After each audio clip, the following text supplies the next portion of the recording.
Well, it's another day, another project at the Slab 64. So we're not going to work on a Jeep. We are going to work on one of my other vehicles, something that's been neglected for a while, and wait until you see it.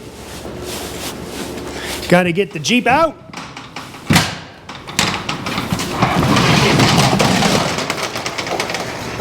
And the other project in.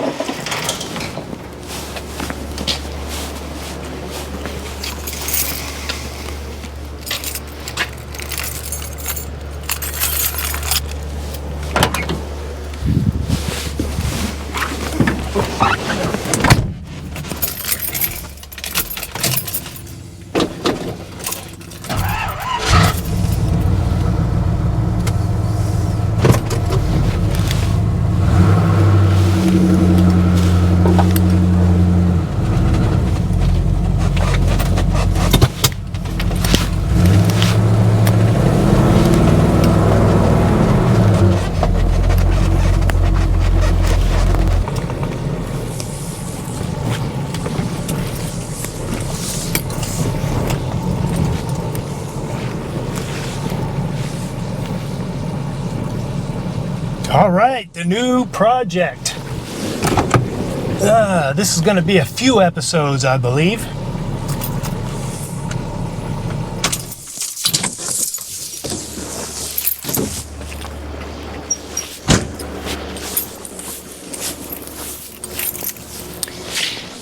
Now, this is my 2006 Ford Ranger.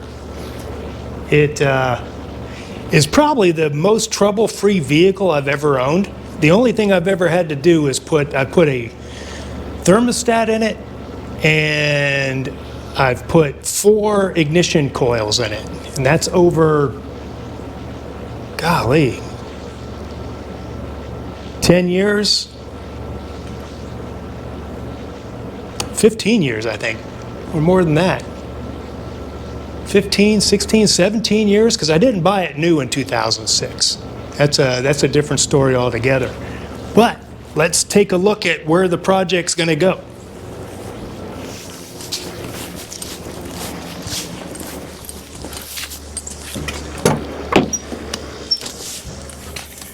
First thing we got to do is I've got my headliner is pulling apart. And it's where it's tearing at the front where it used to tuck up in. So I got some new material. There's also some stains there. So we're going to do the headliner first. I've got the materials for that. And then we're going to take care of this. This truck has been used hard. And I busted and burgered it up years ago. Never took care of the scratches, and now I've got peeling paint in several places. So we're going to tackle that.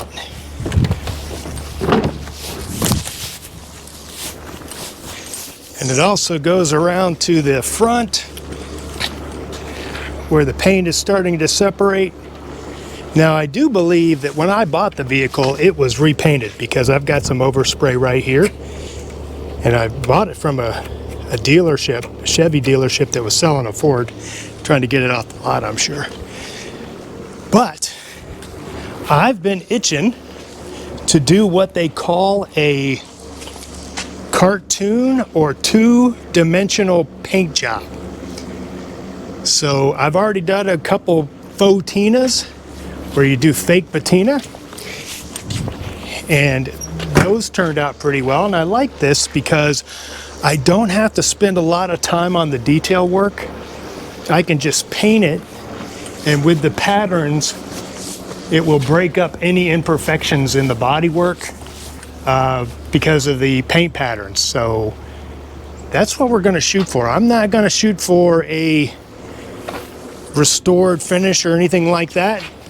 And potentially, because I've hit both front bumper and rear bumper, potentially I might put some, build some custom bumpers for it also. So this is where we're at. And this is going to be a project that will take several videos to cover. All right, so I got to stop saying all right. Verbal pause. Well, in the past, when I've done headliners and interior work, I've used this heavy-duty spray adhesive from Gorilla. It's not bad. However, I don't think it's tolerant to heat, like the heat that you get in the baking Florida sun. And I've had insulation and other things fall out from the roof using this Gorilla Glue. So I stepped up to 3M headliner adhesive. It says headliner adhesive, so this should be the gold standard, right? So it's not really that much more expensive, and there's a lot of it in the can, so hopefully this works better than before, and I'll report on that if it does. Lord willing, I'm still making videos at that point in time. Now, I also went online and got some headliner material, and I did not get the felt because felt is a dirt magnet. I'm a greasy guy. I'm always working on vehicles, and I do not have clean hands. And if you put your hands on the headliner when they're dirty with felt, it just absorbs it and you'll never get it out. So I'm going to replace it with fake leather, and hopefully this is going to last. It'll be, we'll glue it onto the foam molded headliner that's already there. And this is the first time I've used this, so Lord willing, it's going to work out, and it will last at least as long as I have the vehicle. So this is what we're going to be using, and we'll go step by step, put it in. I've done several headliners in the past, but they were for the Jeeps, and they did not have material. They were basically fake textured cardboard, pressed cardboard. And this will be something new for us to both learn together. So we're looking at this, how this is all going to come out. I don't know. I mean, we've got all kinds of stuff in here. I believe I'm going to take these visors out first. They got screws and such, and then we've got hidden, looks like fasteners behind here. I think I'm going to have to take these handles out in order to get this piece off, and etc., etc. It looks like it's going to be a lot of work to get that headliner out, so I'll go ahead and start filming that for you guys.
So we got it. We got it on the table. Kind of like what I mentioned before. My only concern is the Fox material, fake leather. Is it going to stretch and be able to set in? I think with a little bit of heat that it will. I don't think it's that bad. I don't think I'll have to cut corners or anything to make it fit. However, I've got a customer order to fill, which means we're going to have to put this over there on top of the Cherokee hood. We have a customer order for a NP 229/228 shifter. It's a all mechanical shifter that replaces all the vacuum junk that Jeep put on in 1980 to 1990. So I don't know if you're familiar with it or not, but it operates off of engine vacuum, and there's switches and vacuum motors, etc.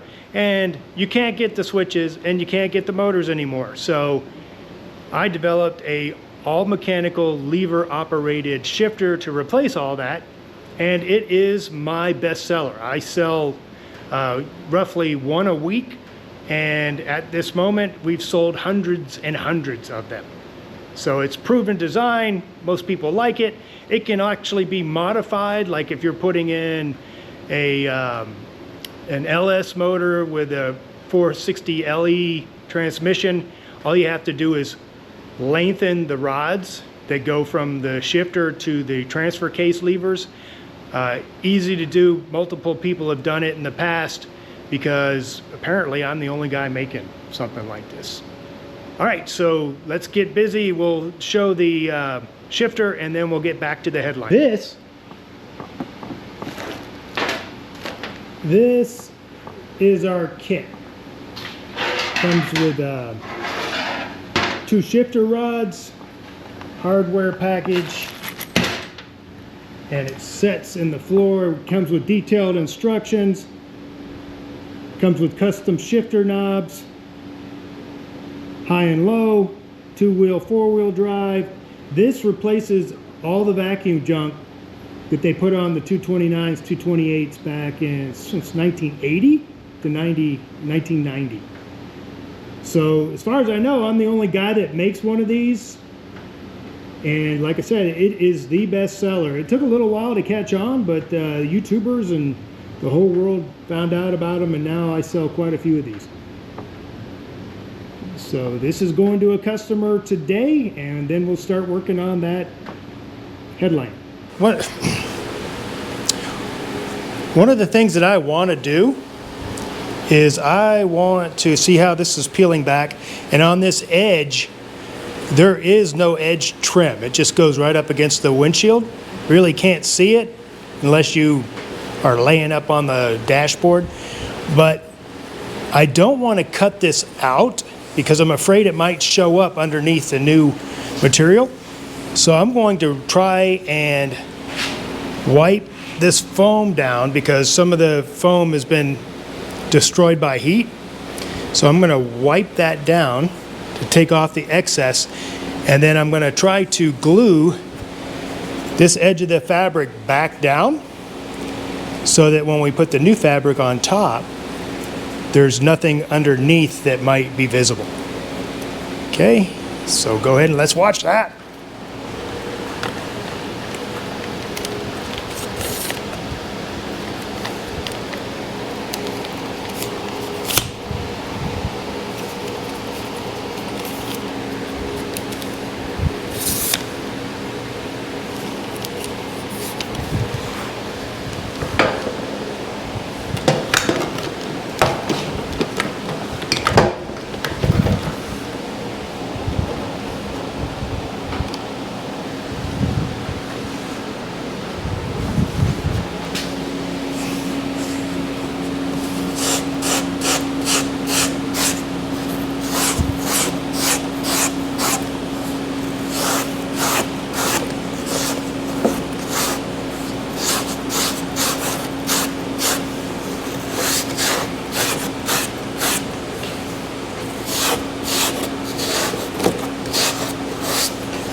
Okay, there's all kinds of debris. That foam basically is falling apart from the heat and the sun, and being 2006, so being 14, 17 years old, so getting pretty old there.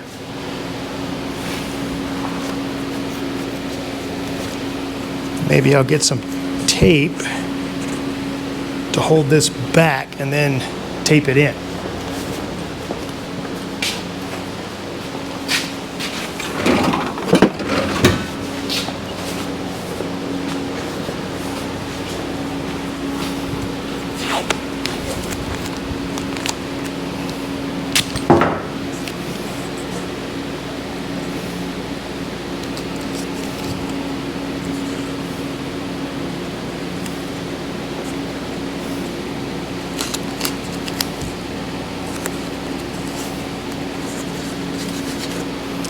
Now, I'm sure there's people on here that do this for a living that are gonna, and yeah, comment. Tell me what I'm doing wrong and what's easier to do. Because I'm flying blind here.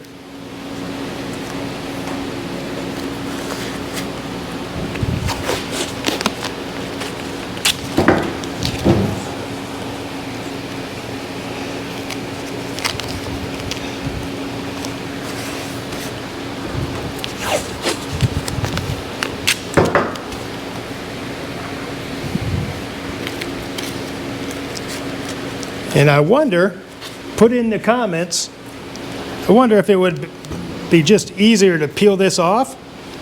But I'm afraid if I peel it off, some chunks might come with it.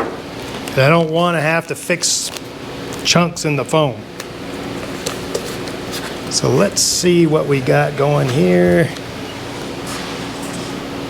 All right. All right.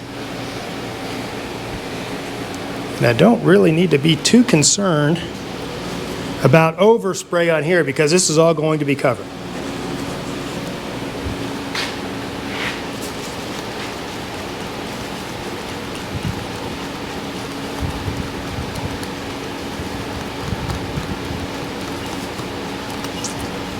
It says to shake vigorously. That's what I'm doing, shaking vigorously.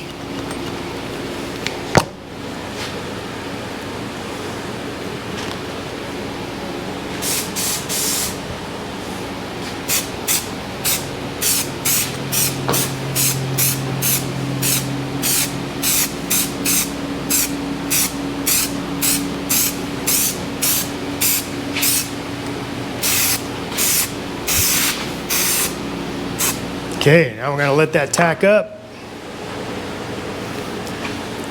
What does the instructions say about cleaning the nozzle? Do I need to hold it upside down to clean the nozzle?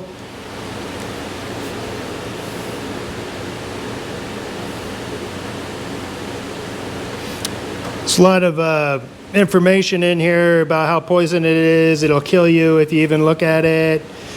Let's see, what else has it got?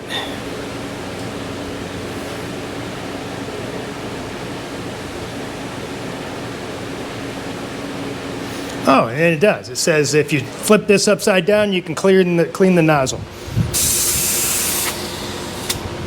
There we go. Yay! Okay.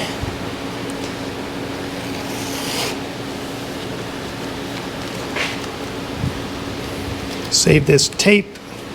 Maybe use it on the other side.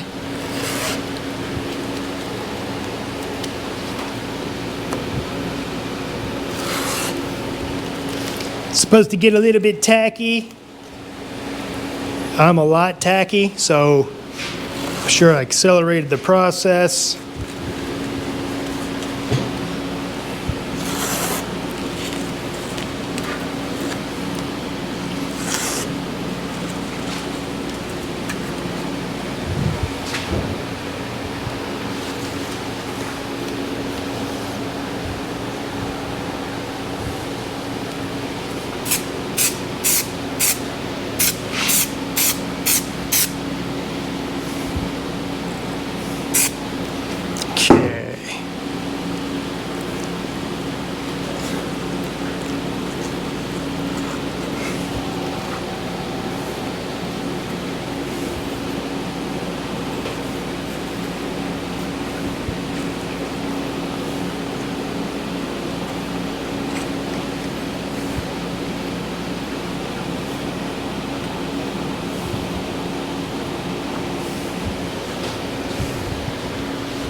Man, this is not working.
You didn't see that, did you?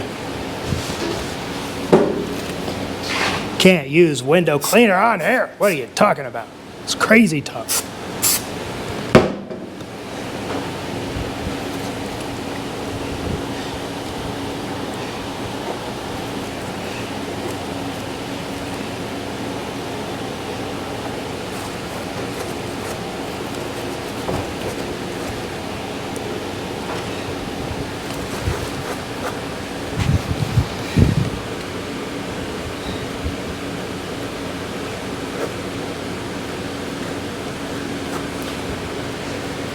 All right, so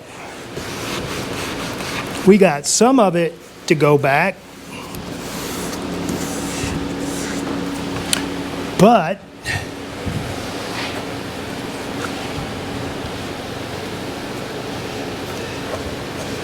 I cannot tolerate that. I think that is gonna have to redo that. I got some glass cleaner on there, and the other stuff like this is going to have to be cut off, because that's definitely worse than not having it on there at all.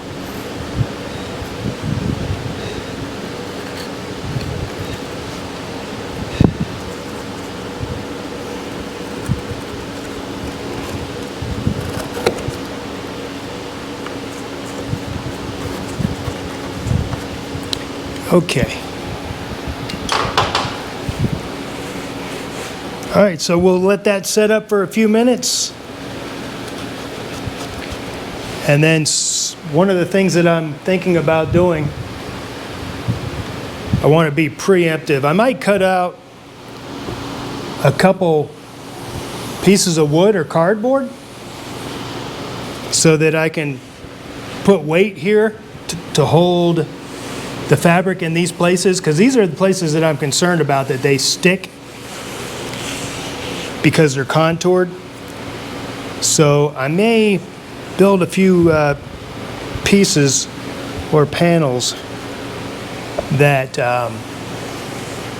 we can put in there to hold all that stuff down.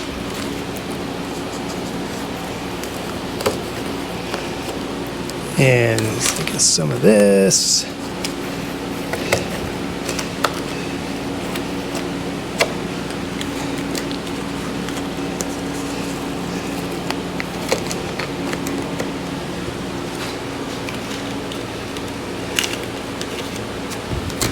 So I think that's this is like a 60% win. 40% of it folded up and crinkled. Didn't let me make a nice clean area of it. So we'll come back to this after it dries a little bit.